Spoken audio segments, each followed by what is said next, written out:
40% of Americans earning over $300,000 a year say they live paycheck to paycheck. Goldman Sachs published that number in their 2025 survey, and I had to read it 3 times to believe it. People pulling in triple what the median American family earns, telling a bank with a straight face that they're one broken dishwasher away from a crisis. If you've ever stood in your office kitchen looking at a coworker's watch, a coworker's car, a coworker's Instagram vacation, and wondered how the math works on their salary, the answer is, it doesn't. The math has never worked. My name is Nick, and I've spent way too much time reverse engineering how the average American worker actually pays for the lifestyle they're showing off. Because once you understand it, the whole office starts looking different. The BMW in the lot, the kitchen remodel, the Cabo tan, none of it means what you think it means. This isn't a story about budgeting. It's a story about a collective illusion, and the bill is coming due. Hit subscribe. Let me unpack that Goldman stat because it's the foundation for everything else in this video. 40% of $300,000 earners living paycheck to paycheck. Not a few of them. Almost half. And here's the part that should actually alarm you. It's a higher rate than people making $100 to $200K a year, where it's closer to 25%. So as income goes up, financial stress doesn't go down. It goes up. Which makes zero sense until you understand what's really happening. Your first reaction is probably the same as mine was. These people are lying, or they're delusional, or they're just complaining for sport. But Goldman didn't leave it there. They actually asked why. The answer they got, quote, lifestyle creep. Luxuries have become necessities. In plain English, these people spent the raise. Every single one of them. They got a promotion, bought a bigger house, got a bonus, leased a nicer car, got a windfall, booked a vacation, over and over until the math on a $300,000 salary looks exactly like the math on a $60,000 salary. Stressful, tight, and vaguely hopeless. And I'm not pretending I'm above this, by the way. I've done the kitchen math. I've stared at a coworker's car and wondered what I was doing wrong. Everyone has. That's what makes this so effective as an illusion. It works on smart people too. A Bank of America study from late 2025 found that about 1 in 5 households earning over $150,000 show behavioral signs of living paycheck to paycheck, meaning almost every dollar that comes in is already spoken for before it hits the account. Bankrate's 2025 data showed that 59% of all Americans couldn't cover a $1,000 emergency from savings. 27% of American adults have literally zero emergency savings, the highest since 2020. So here's what's actually happening in your office. Let's call him Greg. When Greg tells you about his remodel and his trip and his wife's SUV, there is a non-trivial chance that Greg is also the guy who would absolutely spiral if his dishwasher broke. Next Tuesday. The watch, the car, the vacation, none of that proves he has money. It proves he spent money.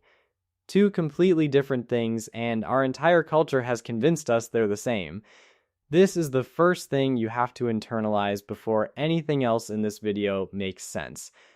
Looking wealthy and being wealthy have basically nothing to do with each other. In fact, they're often inversely correlated.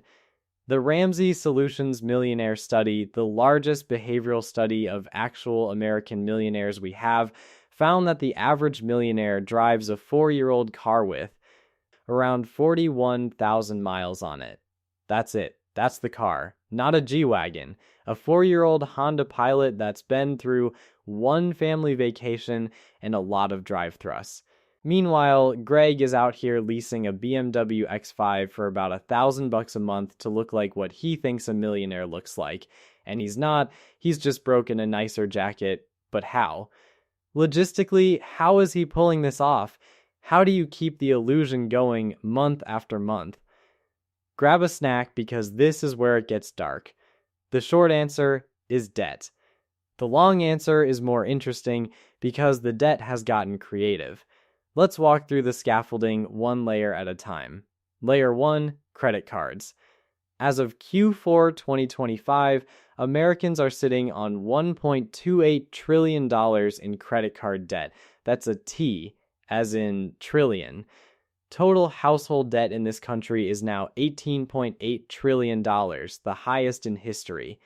The average credit card APR right now is about 21.5%, and the average balance for someone carrying debt is $7,886.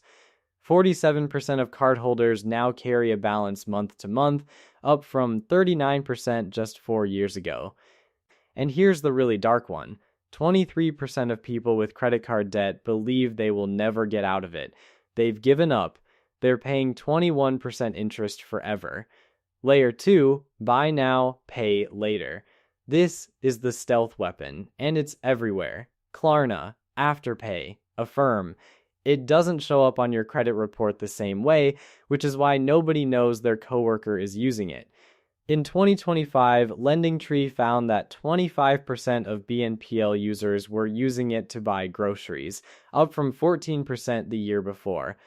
But here's the part nobody talks about.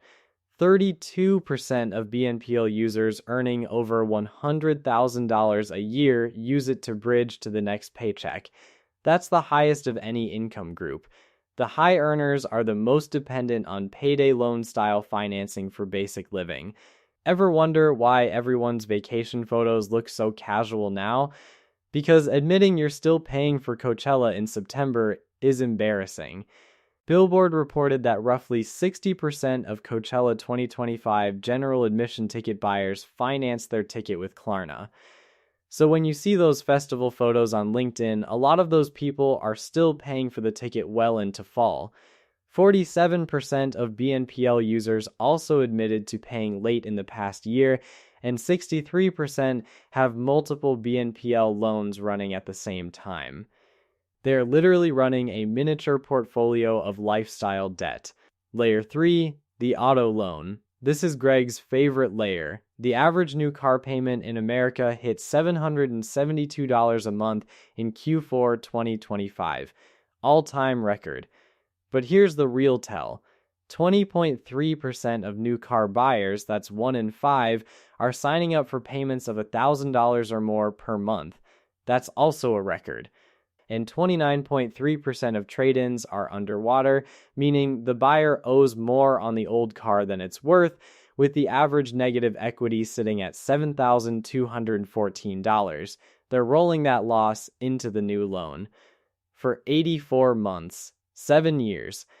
People are driving cars they'll still be paying off when the car is older than most middle schoolers, and the leases, the luxury ones you see in the parking lot, 70 to 75% of new Mercedes, BMWs, Audis, and Porsches in America are leased, not purchased. For German luxury EVs, that number is 93%.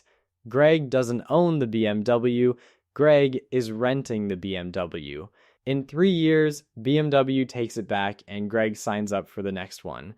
It is an endless subscription to the feeling of having a BMW.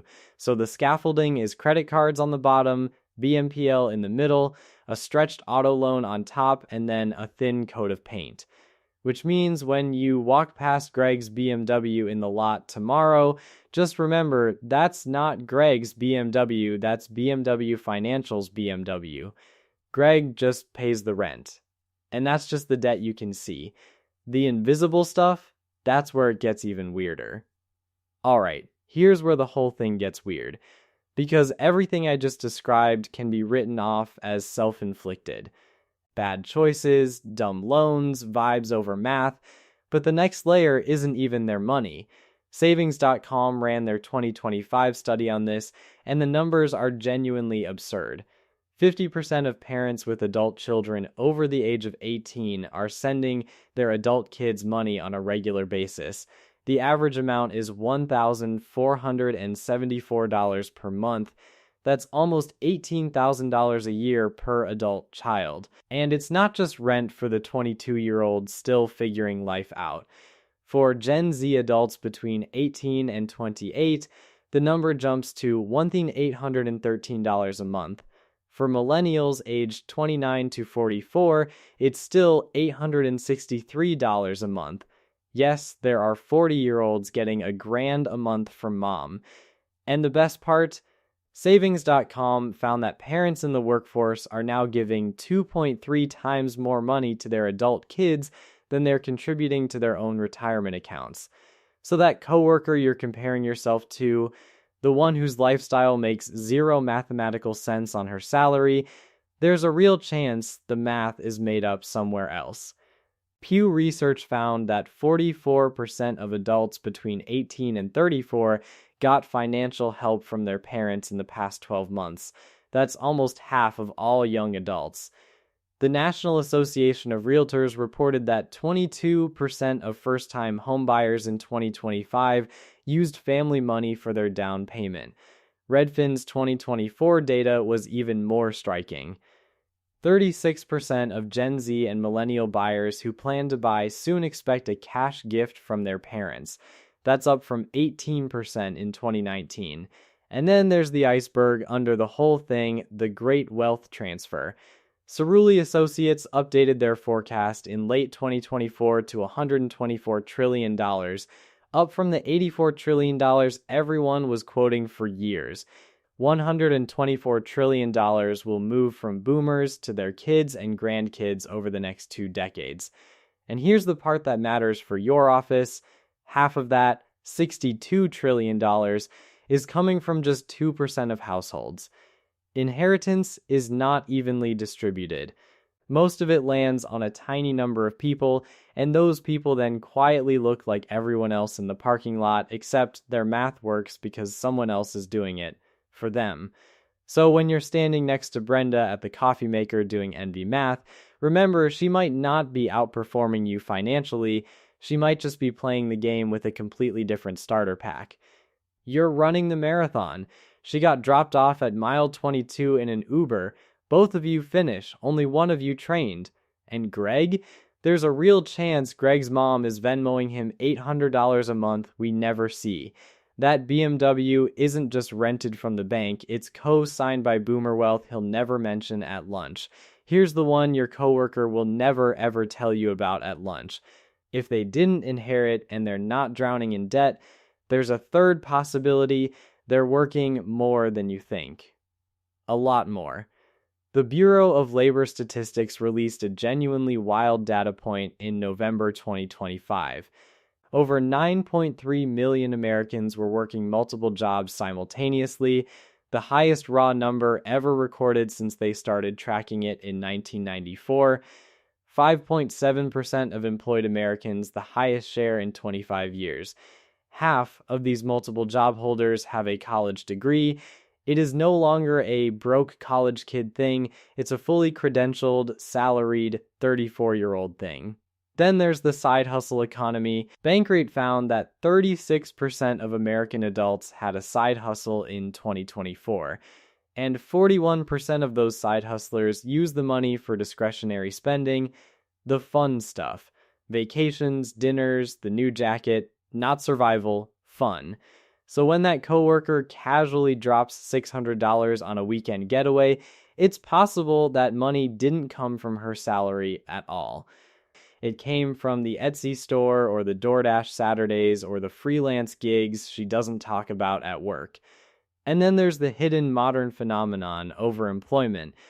A 2023 Resume Builder survey of fully remote workers found that 79% had secretly worked 2 or more remote jobs in the past year, 36% were doing it at the time of the survey, 34% were pulling over $100 K combined. Fortune ran a profile in August 2025 on workers holding 3, 4, even 5 remote jobs at the same time, making $725,000 a year using AI to hit all their deadlines. Picture this. You think you're working in an office with 40 people. Statistically, some of them might be secretly working somewhere else at the same time. Greg isn't just on that long bathroom break. Greg might be on a Zoom call for his other full-time job, literally crushing 2 stand-ups at once. The camera's off for a reason. When you're doing envy math on your coworker's life, you might be comparing your one income to his hidden 2. You're running the race fair. He's slipped a GPS tracker into his shoe and an e-bike into his backpack. And he still looks exhausted every morning. Because he is. That dead stare Greg has by 3 p.m. isn't stress. It's a second stand-up meeting. Let me hit you with one more reframe, and then I'll get to what you should actually do.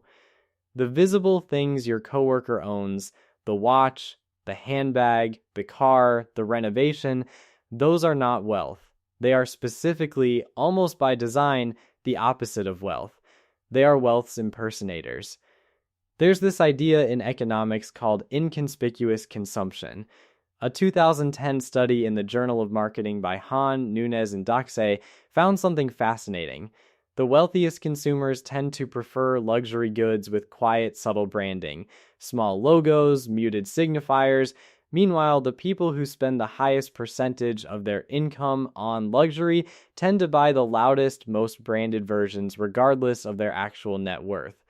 In other words, the louder the logo, the less money is usually behind it. Real money whispers, fake money screams. Picture two guys at dinner. One's in a plain cashmere sweater, no visible logo, quiet watch, driving a 5-year-old Lexus. He has $4 million. 3 tables over, there's a guy with a loud designer belt, a loud watch, Range Rover Sport parked out front. He has $12,000 in his checking account and a HELOC nobody knows about. Both of them are performing something.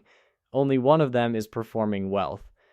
The other is performing the performance of wealth. Guess which one you notice. The numbers back this up brutally. The Hermes Birkin, long marketed as the ultimate investment bag, has dropped in resale premium from 2.2 times retail in 2022 to just 1.4 times in late 2025. Rolex prices on the secondary market are down more than 15% from their 2022 peak. Patek Philippe Nautilus models have dropped roughly 30% in a single year. If you had put $10,000 into a Birkin 10 years ago, it's worth about $19,000 today. If you had put that same $10,000 into the S&P 500, it's worth between $30,000 and $40,000. The stock market quietly crushed the investment piece. Nobody wants to tell you that because nobody's making a TikTok about it. And the subscription stuff, the small expenses, those are quietly draining people too. C+R research found that Americans think they spend about $86 a month on subscriptions. The real number is $219. That's a $1,600 a year blind spot. 42% of people admit they're paying for subscriptions they forgot about. Your coworker isn't just fighting his car payment, he's also getting slow bled by 6 streaming services, 2 fitness apps, and a meditation app he hasn't opened since 2022. So when you look at your coworker's life and feel small, remember what you're actually looking at. A stage set, props rented from various lenders, a costume with a 4-year payment plan, and a guy who genuinely cannot afford to take a Tuesday off. So, where does this leave you? Hopefully in a better place than where you started. Because here's the thing nobody's going to tell you at the office. You are not behind. You are not doing it wrong. The people you think are winning are largely performing a very expensive play, and the ticket price is their entire future. Remember the 40% of $300K earners living paycheck to paycheck? Those are the people you're trying to impress. That's the finish line you're sprinting toward. That's the cage. Real wealth in America looks almost boring. The Ramsey Millionaire study of over 10,000 actual millionaires found that 79% received 0 inheritance. 33% never earned 6 figures in a single working year in their entire career. The top 5 millionaire careers in order were engineer, accountant, teacher, management, and attorney. Teacher made the top 5. Not doctor, not tech bro, teacher. 8 out of 10 invested in their workplace 401k. 94% lived on less than they made. Roughly 3/4 had never carried a credit card balance in their lives. They drove paid-off Toyotas. They lived in modest homes. They were not on Instagram. And the killer number, if you take the current average new car payment of $772 a month, and instead of making that payment, you invest it from age 25 to 65 at historical stock. Market returns, you end up with over $6 million. $6 million. That is the exact dollar amount difference between the coworker leasing the BMW and the quiet coworker driving the 2019 Camry. Same salary, different car, different retirement. One of them is showing off now, the other one is going to own everything later. So the next time Greg walks into the office kitchen with a new watch and a Cabo tan, do not spiral, do not compete. Do not open your banking app in a panic. Just smile, nod, and go quietly automate your 401k, pay down whatever balance is eating you alive, and keep driving your car until the wheels fall off. Because in 15 years, when the music stops and the loans come due and the parents stop sending checks, the person you envied today is going to be asking you how you did. Quietly. At a different coffee maker. That's the ugly truth about how your coworkers afford their lifestyle. Most of them don't. You just can't see the bill yet. Hit the like button, subscribe for more breakdowns like this, and I'll see you in the next one.